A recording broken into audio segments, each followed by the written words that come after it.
안녕하세요. 혹시 가족 안에서 외로움을 느껴보신 적 있으신가요? 사랑한다고 했는데 간섭이라는 말을 들어보신 적은요? 오늘은 한 시어머니의 진솔한 이야기를 가져왔습니다. 많은 분들이 공감하실 거예요.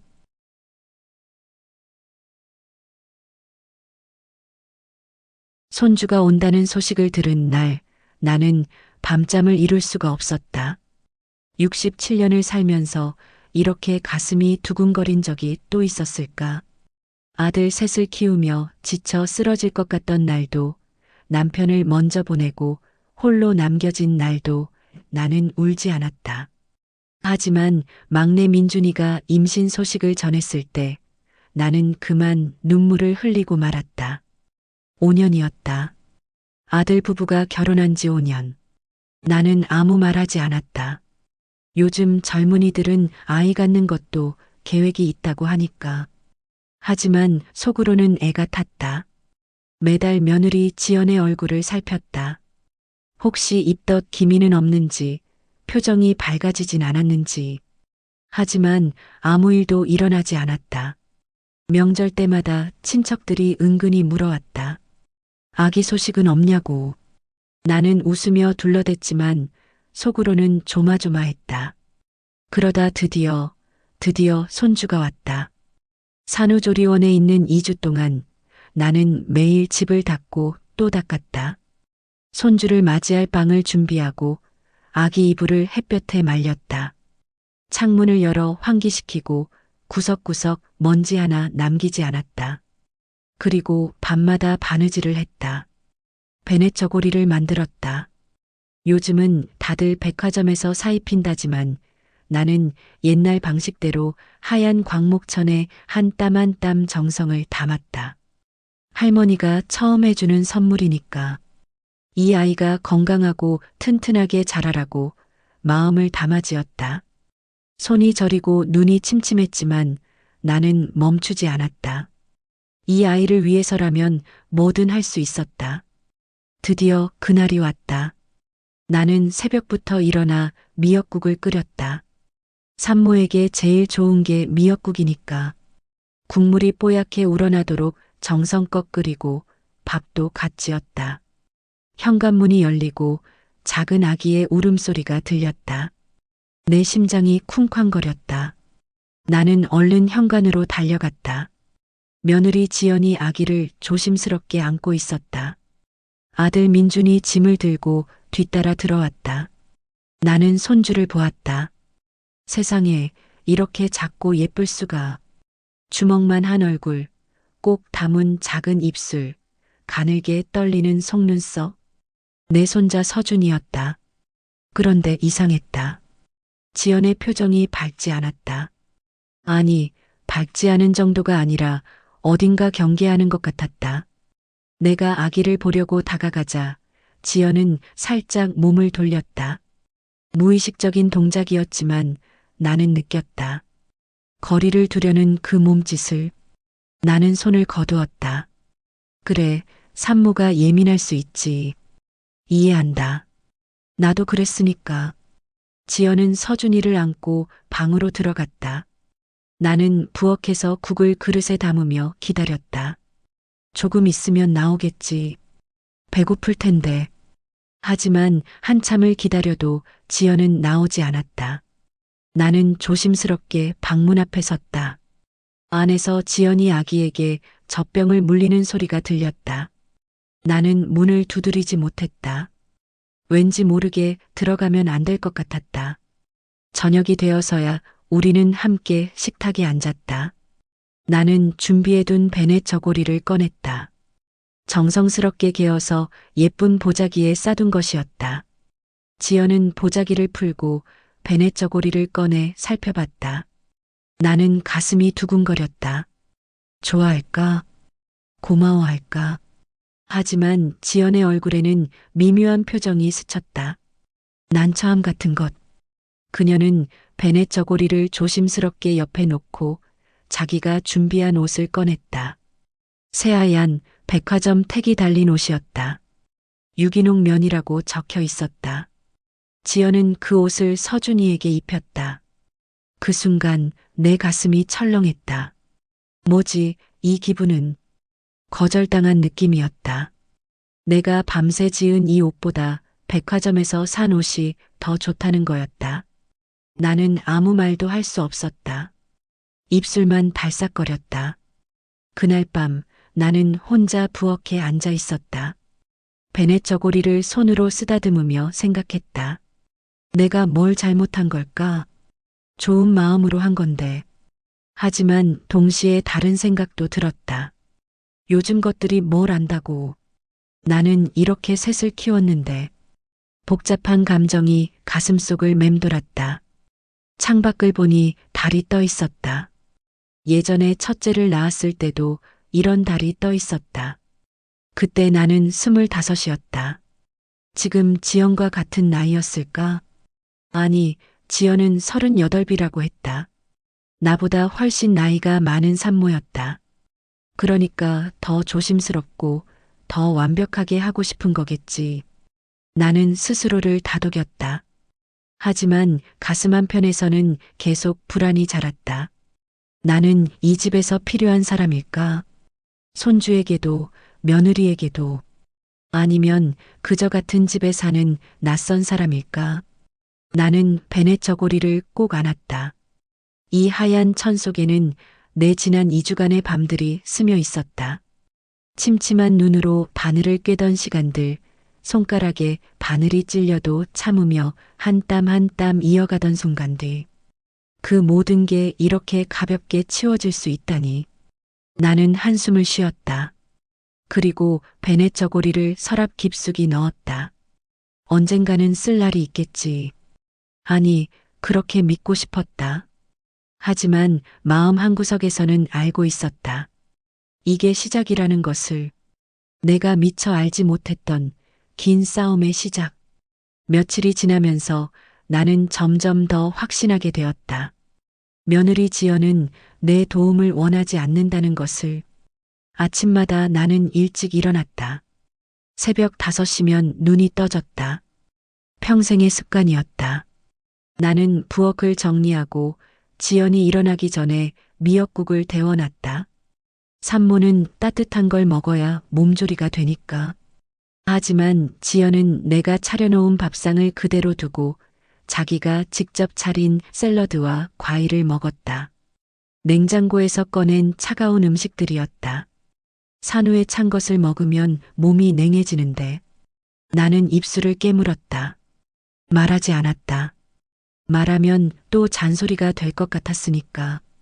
손주 서준이 젖병을 먹을 시간이 되면 나는 옆에 가서 지켜봤다.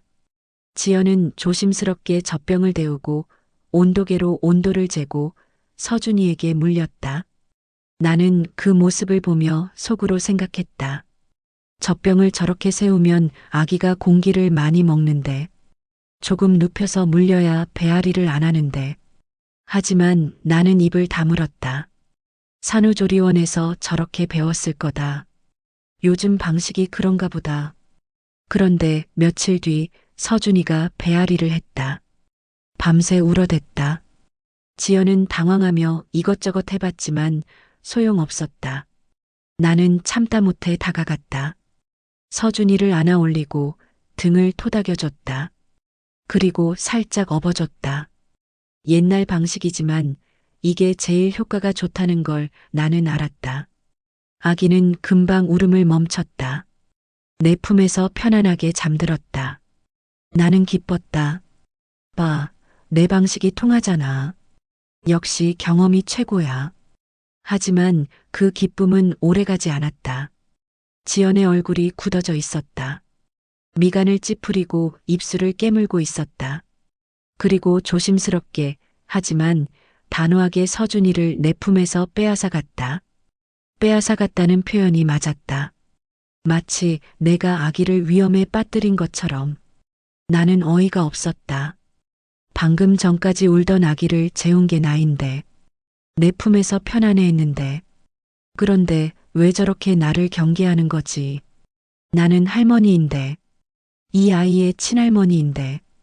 그날 오후 나는 우연히 지연이 핸드폰을 보는 걸 봤다. 부엌에서 설거지를 하다가 거실로 나왔는데 지연이 소파에 앉아 열심히 무언가를 읽고 있었다.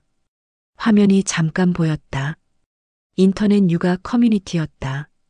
제목이 눈에 들어왔다. 시어머니 육아 간섭 어떻게 대처하세요? 나는 그 자리에 얼어붙었다. 간섭. 내가 하는 게 간섭이라고. 나는 도와주려는 건데. 사랑하는 마음에서 하는 건데. 손주가 아파서 우는데 그냥 보고만 있으란 말인가. 나는 뒤로 돌아 부엌으로 들어왔다. 설거지를 하는데 손이 떨렸다. 그릇이 덜컹거리는 소리가 유난히 크게 들렸다. 며칠 뒤에는 더 충격적인 일이 있었다. 지연이 친구와 통화하는 소리가 들렸다. 나는 방에서 나오다가 우연히 듣게 됐다. 지연의 목소리가 복도에 울려 퍼졌다. 시어머니가 계속 이래라 저래라 하셔서 힘들다는 내용이었다. 옛날 방식만 고집하신다는 말도 들렸다. 그리고 마지막으로 솔직히 좀 답답하다는 한숨. 나는 내 방으로 들어가 문을 닫았다. 그리고 침대에 주저앉았다. 가슴이 무너졌다. 답답한 사람. 나는 그런 사람이구나. 옛날 방식을 고집하는 꼰대 시어머니. 며느리를 힘들게 하는 사람. 그날 밤 나는 또 혼자 베넷 저고리를 꺼냈다. 서랍 깊숙이 넣어뒀던 것을 한 땀 한 땀 정성스럽게 지은 이 옷. 하지만 이건 아기 피부에 안 좋은 옛날 방식이란다. 나는 이 옷을 가슴에 안고 한참을 앉아 있었다. 방 안은 어두웠다. 불을 켜지 않았다. 어둠 속에서 나는 생각했다. 평생을 나는 이렇게 살았다. 가족을 위해 헌신하고 아이들을 위해 내 모든 걸 쏟아부었다. 남편이 세상을 떠난 후 나는 아침부터 밤까지 일하며 세 아들을 키웠다. 새벽 시장에 나가 물건을 팔고 낮에는 남의 집 청소를 하고 밤에는 바느질을 했다. 주변 사람들이 수군거릴 때도 나는 이를 악물고 버텼다.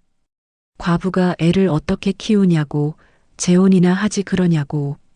하지만 나는 아이들을 놓지 않았다. 셋 다 대학을 보냈다.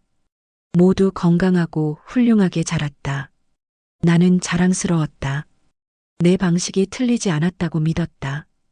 그런데 이제 와서 내 모든 경험이 구시대 유물이 되어버렸다.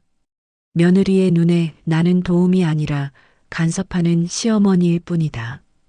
답답한 사람, 옛날 사람. 나는 거울을 봤다.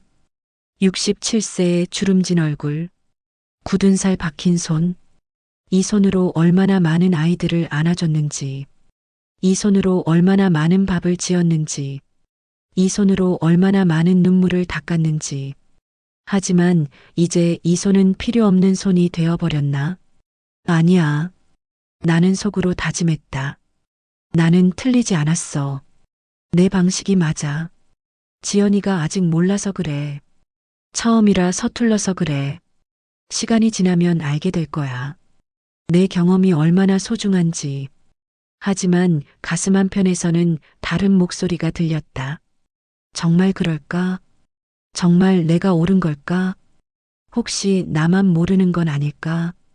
세상이 변했는데 나만 그대로인 건 아닐까? 나는 그 목소리를 애써 무시했다. 무시해야만 했다. 그렇지 않으면 내 평생이 부정당하는 것 같았으니까. 내가 살아온 67년이 헛된 것이 되는 것 같았으니까. 나는 베넷 저고리를 다시 서랍에 넣었다. 그리고 불을 껐다. 어둠 속에서 나는 눈을 감았다. 하지만 잠은 오지 않았다. 며느리의 목소리가 계속 귓가에 맴돌았다. 답답하다고, 힘들다고. 그 말들이 내 가슴을 짓눌렀다. 더 이상 참을 수 없었다. 나는 아들 민준에게 말했다. 아니, 말하려고 했다. 어느 저녁 민준이 퇴근해서 집에 왔을 때였다. 나는 용기를 내서 거실로 나갔다. 민준은 소파에 앉아 넥타이를 풀고 있었다. 피곤한 얼굴이었다. 나는 옆에 앉았다.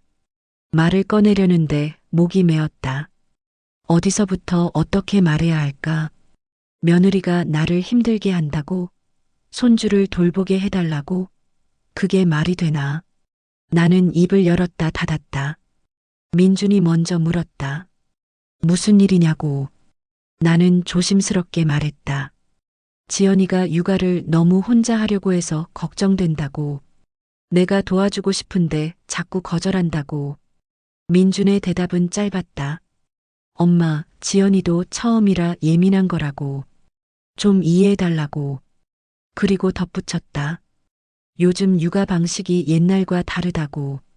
지연이가 공부도 많이 했으니 믿어달라고. 그 순간 나는 입을 다물었다. 더 이상 무슨 말을 해야 할지 몰랐다. 민준도 지연 편이구나. 아니, 편을 가를 일이 아닌데. 나는 그저 손주를 사랑하는 할머니일 뿐인데. 왜 이렇게 된 걸까? 민준은 일어나서 방으로 들어갔다. 지연이가 있는 방으로.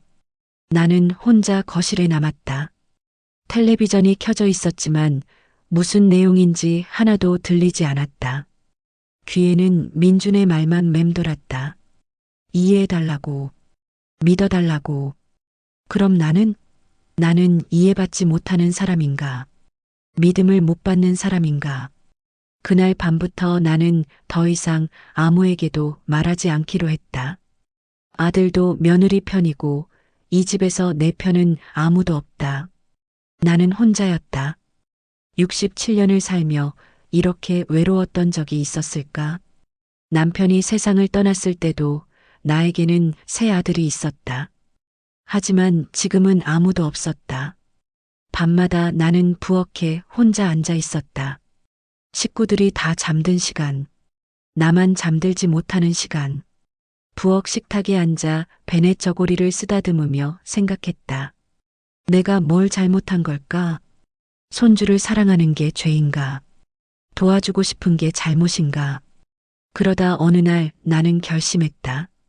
더 이상 눈치 보지 않겠다고. 더 이상 거절당하지 않겠다고. 나는 이 집 할머니다. 손주의 친할머니다. 내가 당당하게 손주를 돌볼 권리가 있다. 며느리가 뭐라고 하든 나는 내 방식대로 하겠다. 나중에 알게 될 거다. 내 방식이 옳았다는 걸. 하지만 그 결심 뒤에는 두려움이 숨어 있었다. 혹시 이게 더 큰 문제를 만드는 건 아닐까? 혹시 내가 틀린 건 아닐까? 나는 그 두려움을 애써 무시했다. 무시해야만 했다. 그렇지 않으면 나는 이 집에서 완전히 사라질 것 같았으니까. 나는 매일 손주 서준이를 지켜봤다. 지연이 잠시 방에 들어가 있을 때 나는 서준이를 안아 올렸다. 그리고 살짝 업어줬다. 내 방식대로. 서준이는 편안해했다. 내 품에서 잠들었다. 봐, 아기가 좋아하잖아. 내 방식이 맞잖아.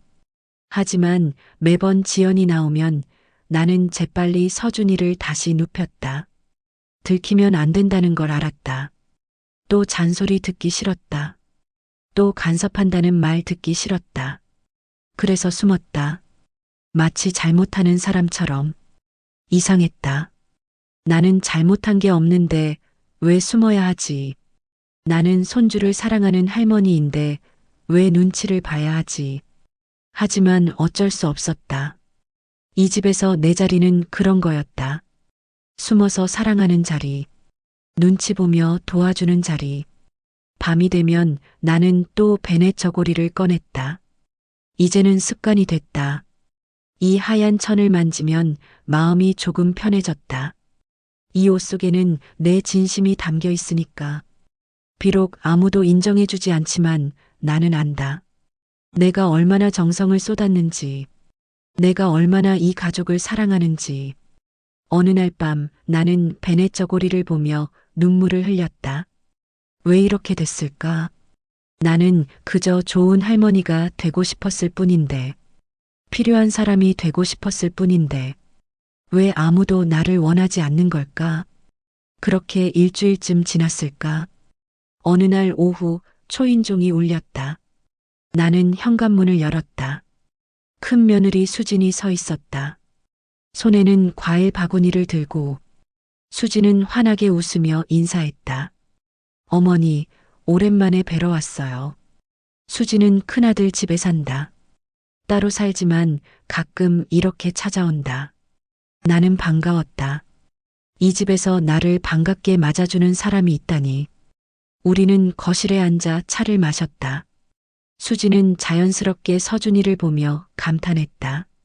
정말 예쁘게 컸다고. 할머니가 잘 돌보시는 게 느껴진다고. 나는 그 말에 뭉클했다. 누군가 내 노력을 알아봐 준다는 게, 인정해 준다는 게, 나는 모르게 눈물이 고였다. 수진이 물었다. 어머니, 무슨 일 있으세요? 나는 고개를 저었다. 괜찮다고. 그냥 나이 들어서 눈물이 많아진 거라고. 하지만 수진은 눈치챘다. 그녀는 내 손을 잡았다. 그리고 조용히 말했다. 어머니, 지연이 때문에 힘드시죠? 나는 깜짝 놀랐다. 어떻게 알았지? 수진이 웃었다. 나도 겪었거든요. 처음 결혼했을 때 어머니와 똑같이 부딪혔어요. 수진의 고백이 시작됐다. 그녀도 처음엔 시어머니인 나의 방식이 답답했다고 했다. 이것도 하지 말고 저것도 하지 말고 이래야 한다 저래야 한다. 젊은 며느리 입장에서는 숨이 막혔다고. 하지만 시간이 지나며 깨달았다고 했다. 어머니가 우리를 얼마나 사랑하셨는지. 그 모든 잔소리가 사실은 걱정에서 나온 거였다는 걸. 나는 수진의 말을 들으며 위로받았다. 누군가 내 마음을 이해해 준다는 게, 내가 틀리지 않았다는 걸 확인받는다는 게. 하지만 수진은 거기서 멈추지 않았다. 그녀가 조심스럽게 말을 이었다. 어머니, 그래도 요즘 젊은 엄마들은 자기 방식대로 하고 싶어 해요. 특히 지연이 같은 경우는 늦은 나이에 아기를 가져서 더 조심스러워 하거든요. 어머니가 조금만 기다려주시면 지연이도 나중에는 알게 될 거예요. 어머니 마음을. 나는 혼란스러웠다. 수진이 내 편인 줄 알았는데 결국 며느리 편인 건가? 기다려달라고? 얼마나 더 기다려야 하는데? 나는 이미 충분히 기다렸다. 충분히 눈치 봤다. 충분히 참았다. 수진이 돌아간 후 나는 더 복잡해졌다. 내가 옳은 건가, 틀린 건가? 기다려야 하는 건가? 당당하게 나서야 하는 건가? 머릿속이 뒤죽박죽이었다. 그날 저녁 결정적인 일이 벌어졌다. 지연이 잠깐 샤워하러 들어간 사이 나는 서준이를 돌보고 있었다. 서준이가 보채기 시작했다. 나는 안아 올리고 자연스럽게 업었다. 내 방식대로. 서준이는 금방 잠잠해졌다. 그때 샤워실 문이 열렸다. 지연이 나왔다. 머리를 말리다가 나를 봤다. 정확히는 내가 서준이를 업고 있는 모습을. 지연의 얼굴이 창백해졌다. 그녀는 빠르게 다가와 서준이를 내 품에서 가져갔다. 거칠게. 마치 내가 아기를 납치한 사람처럼. 나는 당황했다. 방금 전까지 울던 아기를 재운 건데 왜 저렇게 화를 내지? 지연의 눈빛이 차가웠다. 그 눈빛 속에는 분노가 있었다. 그리고 불신이 있었다. 나를 믿지 못하겠다는 그런 눈빛. 우리는 서로를 바라봤다. 아무 말도 하지 않았지만 모든 게 말해지고 있었다. 나는 서운했고 지연은 화가 났다. 그 감정들이 공기 중에 떠다녔다. 무겁고 답답했다. 지연은 서준이를 안고 방으로 들어갔다. 문을 닫는 소리가 들렸다. 쿵. 그 소리가 내 가슴에 울렸다. 나는 거실에 혼자 남았다. 텔레비전 소리만 덩그러니 들렸다. 나는 알았다. 이제 곧 큰 폭풍이 올 거라는 걸. 참았던 감정들이 터질 거라는 걸. 그리고 두려웠다. 그 폭풍이 지나간 후에 우리 가족이 어떻게 될지. 하지만 동시에 다른 생각도 들었다. 이제는 확실히 해야 한다고. 더 이상 눈치 보며 살 수 없다고. 나도 이 집 식구다. 나도 손주를 돌볼 권리가 있다. 나는 주먹을 쥐었다. 굳은 살 박힌 손. 평생 가족을 위해 일한 손. 이 손으로 이제는 나를 지켜야 했다. 밤이 깊어갔다. 나는 혼자 부엌에 앉아 베넷 저고리를 또 꺼냈다. 이제는 이 옷이 내 유일한 위로였다. 이 하얀 천만이 내 진심을 알아줬다. 나는 베넷 저고리를 가슴에 안고 생각했다. 내일은 어떻게 될까? 우리는 계속 이렇게 살아갈까? 아니면 뭔가 바뀔까? 창밖에는 비가 내리기 시작했다. 여름 장마였다. 빗소리가 창문을 두드렸다. 나는 그 소리를 들으며 눈을 감았다. 그리고 기도했다. 이 모든 게 잘 풀리기를, 우리 가족이 행복하기를, 비록 지금은 힘들지만 언젠가는 서로 이해하기를. 하지만 가슴 한편에서는 알고 있었다. 기도만으로는 안 된다는 것을, 뭔가 터져야 한다는 것을, 그래야 진짜 이야기가 시작된다는 것을. 폭풍은 다음 날 저녁에 찾아왔다. 저녁 식사를 하고 있을 때였다. 식탁에는 나와 지연 그리고 민준이 앉아 있었다. 서준이는 방에서 자고 있었다. 침묵 속에서 수저 소리만 들렸다. 그 침묵이 너무 무거웠다. 숨이 막힐 것 같았다. 지연이 먼저 입을 열었다. 어머니, 말씀드릴 게 있다고. 나는 수저를 내려놓았다. 심장이 빠르게 뛰었다. 지연의 목소리는 떨리고 있었지만 단호했다. 그녀는 말했다. 제발 서준이 육아에 간섭하지 말아달라고. 자기 방식대로 키우고 싶다고. 그게 그렇게 어려운 부탁이냐고. 나는 입술을 깨물었다. 간섭? 또 그 단어였다. 나는 간섭한 게 아니라 도와준 거였다. 사랑한 거였다. 하지만 지연의 눈에는 그게 간섭이었다. 나는 참았던 말들이 목구멍까지 차올랐다. 더 이상 참을 수 없었다. 나는 말했다. 내가 뭘 그렇게 잘못했냐고. 손주를 사랑하는 게 죄냐고. 도와주려는 게 잘못이냐고. 내 목소리도 떨렸다. 평생 참고 살았는데 이제는 더 이상 참을 수 없었다. 그리고 쏟아졌다. 내 안에 있던 모든 것들이. 나는 지연에게 말했다. 내가 뭘 아냐고. 너는 처음 아기를 키우는 거잖아. 나는 셋을 키웠다고. 혼자서 아무 도움도 없이. 말하다 보니 눈물이 났다. 나도 모르게 나는 과거를 끄집어냈다. 지연의 나이 38살 때 나는 뭘 했는지. 그때 나는 이미 홀로 세 아들을 키우고 있었다. 남편은 민준이가 3살 때 세상을 떠났다. 교통사고였다. 갑자기였다. 아무 준비도 없이 나는 혼자가 됐다. 35의 과부. 세 아들을 데리고. 주변 사람들이 뭐라고 했는지 아냐고 물었다. 재혼하라고 했다. 아이들은 남의 집에 맡기고 새 삶을 살라고 했다. 하지만 나는 안 했다. 절대로. 내 아이들이었으니까. 나는 새벽 시장에 나가 일했다. 생선을 팔았다. 손이 얼고 발이 시렸지만 참았다. 낮에는 남의 집 청소를 했다. 무릎을 꿇고 바닥을 닦았다. 밤에는 바느질을 했다. 눈이 침침해도 계속했다. 그렇게 하루하루를 버텼다. 아이들을 먹이기 위해, 입히기 위해, 학교 보내기 위해. 아이들이 아플 때가 제일 힘들었다. 병원비가 없어서 약국에서 약만 사다 먹였다. 밤새 아이 이마에 수건을 얹어주며 제발 낳아달라고 빌었다. 혼자 우는 밤도 많았다. 하지만 아이들 앞에서는 절대 울지 않았다. 웃어줬다. 괜찮다고 했다. 엄마가 있으니까 걱정하지 말라고. 주변에서는 손가락질했다.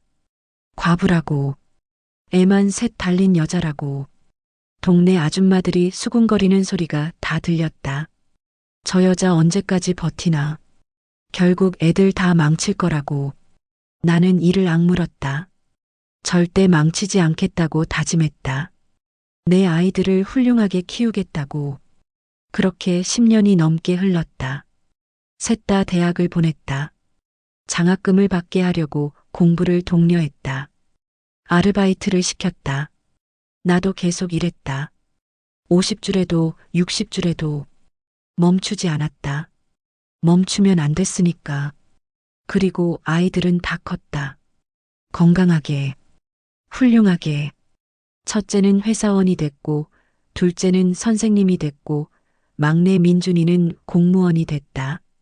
나는 성공했다. 혼자서 아무 도움 없이. 나는 지연에게 물었다. 너는 그런 경험이 있냐고. 혼자 아이를 키워본 적 있냐고. 아무도 도와주지 않는데 버텨본 적 있냐고. 없잖아. 너에게는 나라는 사람이 있잖아. 도와주려는 시어머니가 있잖아. 그런데 왜 거절하냐고. 왜 나를 밀어내냐고. 식탁은 조용했다. 지연은 아무 말도 하지 않았다. 눈물만 흘리고 있었다. 민준도 말이 없었다. 고개를 숙이고 있었다. 나도 울고 있었다. 평생 참았던 눈물이 쏟아졌다. 나는 계속 말했다. 내가 도와주고 싶은 건 너를 힘들게 하려는 게 아니라고. 손주를 사랑하기 때문이라고. 너도 편하라고. 혼자 다 하지 말고 나를 믿어달라고. 내가 경험이 있다고. 나를 믿어달라고. 하지만 지연의 다음 말이 나를 무너뜨렸다.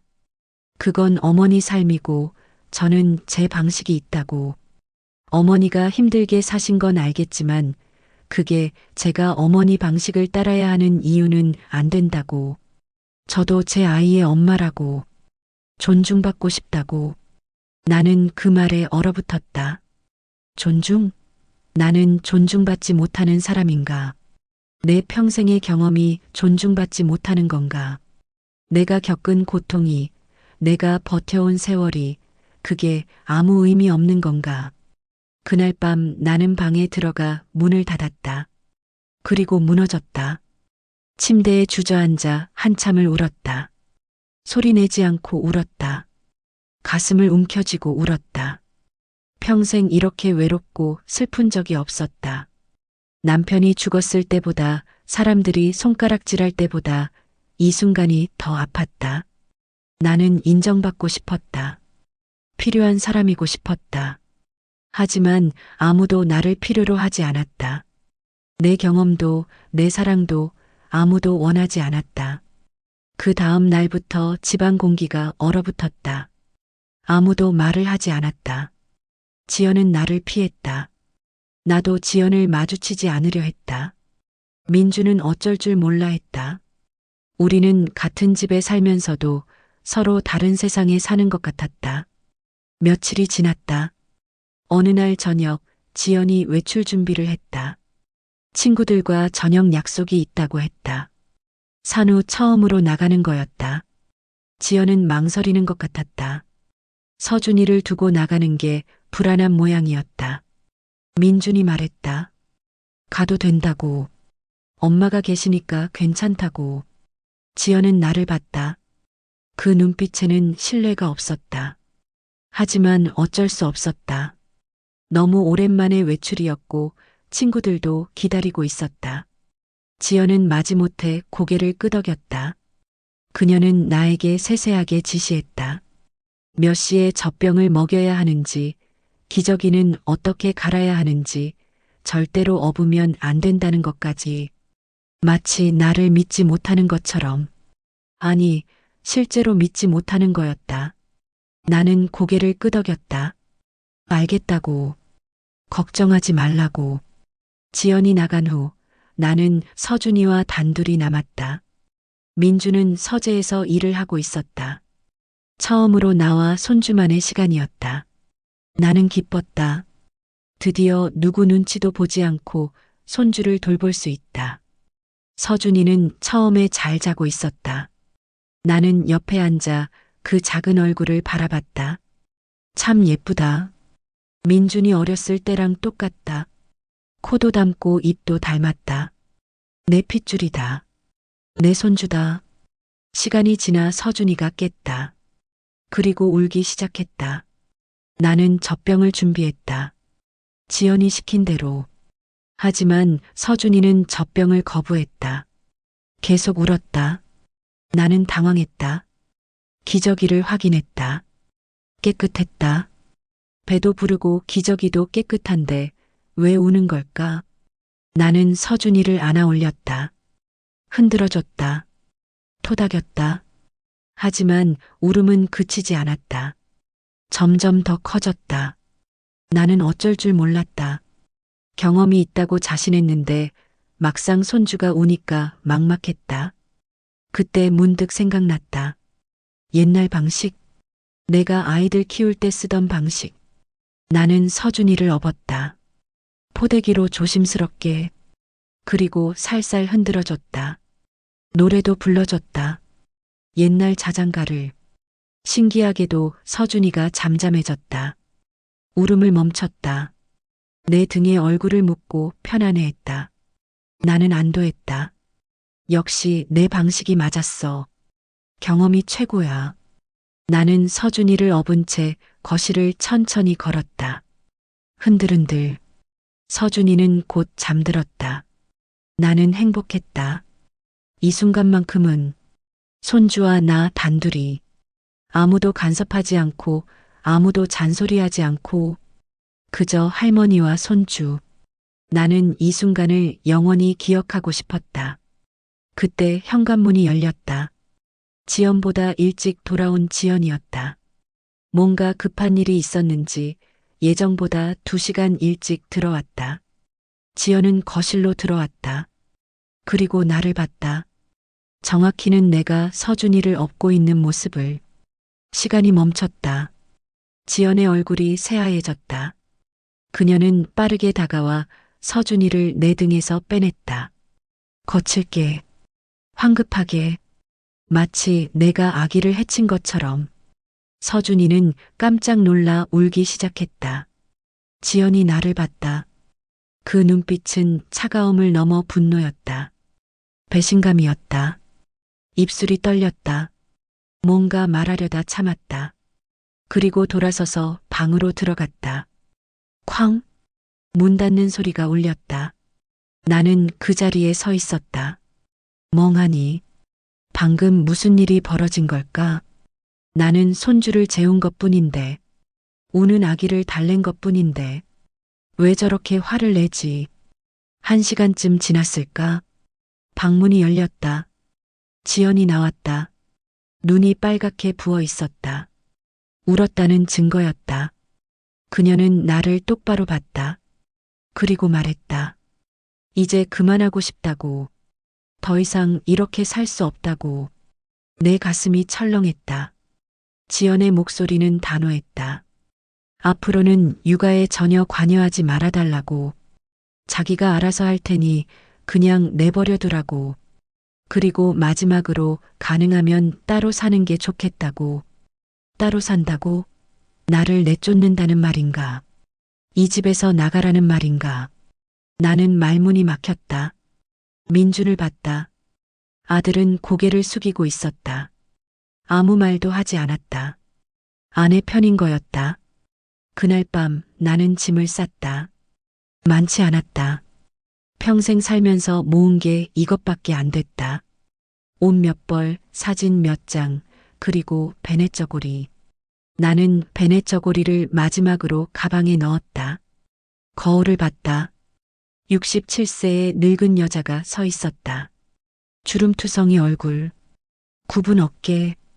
평생을 가족을 위해 살았는데 이제는 쓸모없는 사람이 됐다. 필요 없는 사람, 짐이 되는 사람. 나는 생각했다. 내가 뭘 잘못한 걸까? 손주를 사랑한 게 죄인가? 도와주고 싶었던 게 잘못인가? 67년을 살면서 가장 외로운 밤이었다. 가장 슬픈 밤이었다. 창밖에는 빗소리가 들렸다. 장마가 계속되고 있었다. 나는 창문을 봤다. 빗물이 유리를 타고 흘러내렸다. 마치 내 눈물처럼. 나는 가방을 들었다. 내일 아침 이 집을 떠나야 했다. 어디로 갈지는 몰랐다. 하지만 여기는 더 이상 내 자리가 아니었다. 다음 날 아침 나는 일찍 일어났다. 새벽 5시. 평생의 습관은 쉽게 바뀌지 않았다. 짐은 이미 다 쌌다. 가방 하나. 그게 전부였다. 나는 마지막으로 베넷 저고리를 꺼냈다. 이걸 어떻게 해야 할까? 가져갈까? 두고 갈까? 베넷 저고리를 펼쳐들었다. 한 땀 한 땀 지은 이 옷. 손주를 위해 밤새 만든 이 옷. 그런데 문득 뭔가 생각났다. 내가 이 옷을 만들 때 안에 넣어둔 것. 작은 편지. 나는 조심스럽게 베넷 저고리 안감을 열었다. 거기에 접어둔 편지가 있었다. 서준이가 태어나던 날 밤 쓴 편지였다. 너무 기뻐서 잠을 이룰 수 없어서 나는 손주에게 편지를 썼었다. 편지를 펼쳤다. 내 글씨였다. 떨리는 손으로 쓴 글씨. 나는 읽기 시작했다. 사랑하는 서준아, 할머니는 내가 태어나던 날 너무 기뻐서 잠을 이룰 수가 없었단다. 내 인생에서 가장 행복한 날이었어. 할머니는 평생을 힘들게 살았어. 내 할아버지를 일찍 떠나보내고 혼자 세 아들을 키웠지. 많이 힘들었어. 많이 외로웠어. 하지만 후회하지 않아. 내 아들들이 내 아빠가 훌륭하게 자라줬으니까. 그리고 이제 너를 만났어. 내 손주. 이 작은 생명. 할머니는 내가 너무 소중해. 내 엄마를 도와 너를 건강하게 키우고 싶어. 내 경험을 나눠주고 싶어. 사랑으로 감싸주고 싶어. 하지만 할머니도 알아. 요즘 세상이 많이 변했다는 것. 내 엄마는 똑똑하고 현명한 사람이야. 분명 너를 잘 키울 거야. 할머니 방식과 다를 수 있어. 그래도 괜찮아. 사랑하는 마음은 같으니까. 만약 할머니 방식이 너희를 힘들게 한다면 할머니는 물러설게. 너희가 행복하면 그걸로 충분해. 할머니가 바라는 건 단 하나야. 내가 사랑받으며 자라는 것. 그것만이 할머니의 소원이란다. 편지를 읽으며 나는 울었다. 그때의 내 마음을 기억했다. 손주가 태어났을 때의 순수한 기쁨. 도와주고 싶다는 간절함. 하지만 동시에 조심스러움도 있었다. 혹시 내가 방해가 될까봐. 혹시 내 사랑이 부담이 될까봐. 그런데 언제부터였을까? 나는 그 조심스러움을 잊어버렸다. 내 방식만 옳다고 믿게 됐다. 내 경험만 고집하게 됐다. 지연의 마음은 생각하지 않았다. 그저 내 방식을 따르기만 바랐다. 나는 거울을 봤다. 67세의 고집 센 노인이 서 있었다. 평생을 강하게 살았다. 혼자서 버텼다. 그래서 내 방식이 최고라고 믿었다. 하지만 그게 틀렸을 수도 있다는 걸 나는 인정하지 않았다. 편지를 다시 읽었다. 할머니 방식이 너희를 힘들게 한다면 할머니는 물러설게. 그때의 내 마음. 손주의 행복을 바라는 순수한 마음. 나는 그걸 잊었다. 내 인정 욕구, 필요한 사람이 되고 싶은 욕심이 그 마음을 덮어버렸다. 그때 문 밖에서 소리가 들렸다. 누군가 복도를 지나가는 소리. 나는 재빨리 편지를 베넷 저고리 안에 다시 넣었다. 그리고 가방을 닫았다. 하지만 문은 열리지 않았다. 발소리는 내 방문 앞에서 멈췄다. 잠시 기다림. 그리고 발소리가 멀어졌다. 누구였을까? 지연이었을까? 민준이었을까? 나는 베넷 저고리를 다시 꺼냈다. 이걸 두고 가야겠다고 생각했다. 내가 가져갈 게 아니었다. 이건 서준이 것이었다. 그리고 이 안의 편지도. 언젠가 지연이 이걸 발견하기를. 내 진짜 마음을 알기를. 나는 그렇게 바랐다. 나는 베넷 저고리를 예쁘게 개어서 서랍 위에 놓았다. 눈에 잘 띄는 곳에. 그리고 가방을 들었다. 이제 정말 떠나야 했다. 그런데 방문이 열렸다. 지연이 서 있었다. 그녀의 손에는 베넷 저고리가 들려 있었다. 아까 내가 놓았던 것. 지연은 울고 있었다.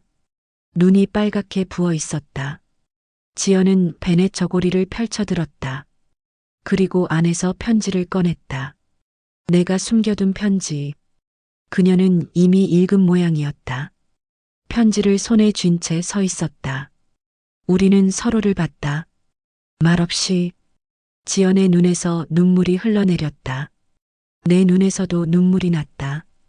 우리는 그렇게 한참을 서 있었다. 할머니와 며느리, 시어머니와 아들 아내. 하지만 그 순간 우리는 그냥 두 여자였다. 서로의 아픔을 이해하기 시작한 두 여자. 지연이 한 발짝 다가왔다. 그리고 베넷 저고리를 내 손에 쥐어줬다. 떨리는 손으로. 나는 그걸 받아들었다. 우리는 그 하얀 천을 함께 잡고 있었다. 할머니의 사랑과 며느리의 눈물이 함께 스며든 천. 그때 문 밖에서 또 다른 목소리가 들렸다. 큰 며느리 수진이었다. 그녀가 왔다. 민준이 연락했던 모양이었다. 수진은 방으로 들어와 우리를 봤다. 그리고 조용히 말하기 시작했다. 수진은 자기 이야기를 했다. 처음 결혼했을 때 나와 얼마나 많이 싸웠는지, 나를 얼마나 답답해했는지. 하지만 시간이 지나며 깨달았다고 했다. 나의 모든 행동이 사랑에서 나왔다는 것. 한 번도 며느리를 미워한 적이 없었다는 것. 항상 이해하려 했다는 것. 수진의 말을 들으며 지연은 더 울었다. 그리고 나도 울었다. 우리는 모두 울고 있었다. 세 세대의 여자들이 각자의 아픔을 안고. 그날 이후 많은 것이 바뀌었다. 아니, 바뀌기 시작했다. 하루아침에 모든 게 해결된 건 아니었다. 여전히 어색한 순간들이 있었다. 여전히 의견이 부딪힐 때도 있었다. 하지만 달라진 게 하나 있었다. 우리는 이제 대화했다. 지연은 내게 말했다. 자기가 왜 그렇게 예민했는지. 38배 얻은 늦둥이 아기. 고령 산모라는 불안감. 완벽한 엄마가 되고 싶다는 강박. 그 모든 게 시어머니의 조언을 간섭으로 받아들이게 만들었다고. 미안하다고 했다. 어머니 마음을 몰라줘서. 어머니가 겪은 고통을 이해하지 못해서. 어머니의 경험을 무시해서. 지연은 울며 말했다. 자기도 처음이라 무서웠다고. 혹시 잘못할까봐, 아기에게 안 좋을까봐. 그래서 모든 걸 통제하려 했다고. 나도 말했다. 내가 너무 고집스러웠다고. 내 방식만 옳다고 믿었다고. 지연의 마음을 헤아리지 못했다고. 나도 처음엔 조심스러웠는데 어느새 그 마음을 잊었다고. 필요한 사람이 되고 싶다는 욕심이 사랑을 가렸다고. 우리는 서로에게 사과했다. 그리고 약속했다. 앞으로는 함께하겠다고.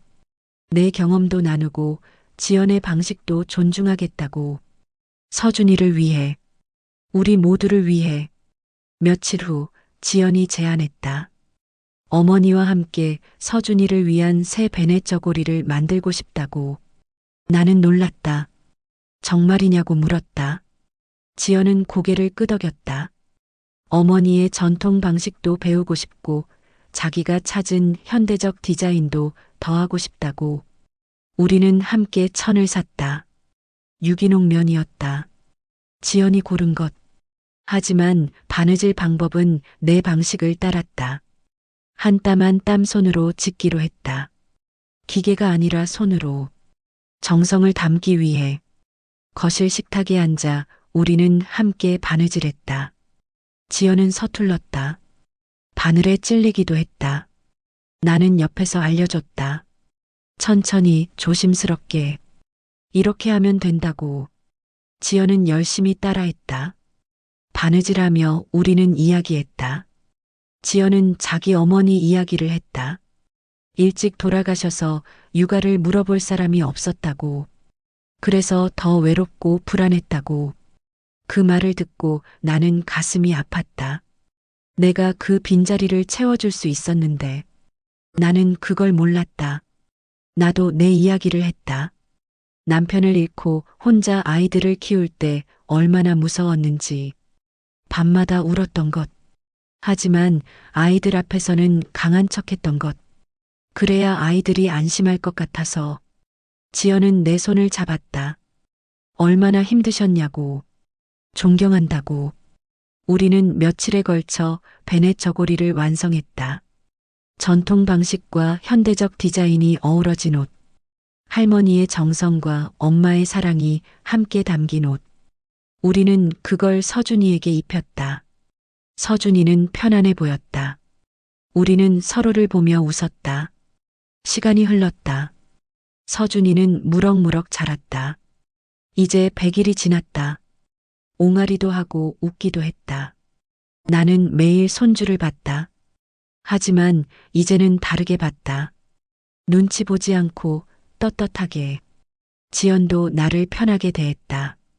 도움을 요청했고 나는 기꺼이 도왔다. 물론 여전히 의견이 다를 때가 있었다. 내가 업어주고 싶을 때 지연은 아직 이르다고 했다. 나는 속으로 아쉬웠다. 하지만 참았다. 대신 물었다. 언제쯤이면 괜찮을까? 지연은 생각하더니 대답했다. 조금 더 크면. 그때 어머니 방식도 해보고 싶다고. 나는 고개를 끄덕였다. 기다릴 수 있었다. 이제는 알았으니까. 사랑은 강요하는 게 아니라 함께 만들어가는 거라는 것. 내 방식만 고집하는 게 아니라 서로 배워가는 거라는 것. 어느 날 저녁 나는 혼자 베넷 저고리를 꺼냈다. 처음에 만들었던 것. 지연이 거부했던 것. 이제 이 옷은 다르게 보였다. 실패한 사랑이 아니라 시작점이었다. 이 옷으로부터 우리의 진짜 이야기가 시작됐으니까. 나는 이 베넷 저고리를 서랍 깊이 보관하기로 했다. 서준이가 크면 보여주고 싶었다. 할머니와 엄마가 어떻게 서로를 이해하게 됐는지 그 이야기를 들려주고 싶었다. 창밖을 봤다. 장마가 끝나고 햇살이 비쳤다. 오랜만에 맑은 날이었다. 나는 창문을 열었다. 신선한 바람이 들어왔다. 집안 공기도 맑아졌다. 거실에서 지연이 서준이를 안고 있었다. 노래를 불러주고 있었다. 자장가였다. 내가 옛날에 아이들에게 불러줬던 노래. 지연이 그걸 배웠다. 나한테 배워서 서준이에게 불러주고 있었다. 나는 그 모습을 보며 미소 지었다. 이어지고 있구나. 할머니에서 엄마로, 엄마에서 아기로. 사랑이 이어지고 있구나. 나는 평생 내 방식만이 옳다고 믿었다. 67년을 살며 쌓은 경험과 자부심. 하지만 이제 안다. 세상은 변한다는 것. 사랑의 방식도 달라질 수 있다는 것. 중요한 건 방식이 아니라 마음이라는 것. 나이가 들어서도 배울 수 있다. 67세에도 성장할 수 있다. 고집을 내려놓고 귀 기울일 수 있다. 나는 그걸 배웠다. 늦었지만 배웠다. 지연이 나를 불렀다. 어머니, 같이 사진 찍을래요? 우리 셋이서. 나는 고개를 끄덕이고 다가갔다. 서준이 옆에 앉았다. 지연이 핸드폰을 들었다. 셋이서 웃으며 사진을 찍었다. 그 사진 속에서 나는 행복해 보였다. 진짜 행복했다. 인정받았으니까. 필요한 사람이 됐으니까. 하지만 가장 중요한 건 사랑하는 방법을 다시 배웠으니까. 이제 시작이다. 우리의 진짜 가족 이야기는 완벽하진 않지만 함께 만들어가는 이야기. 그걸로 충분하다. 그걸로 행복하다.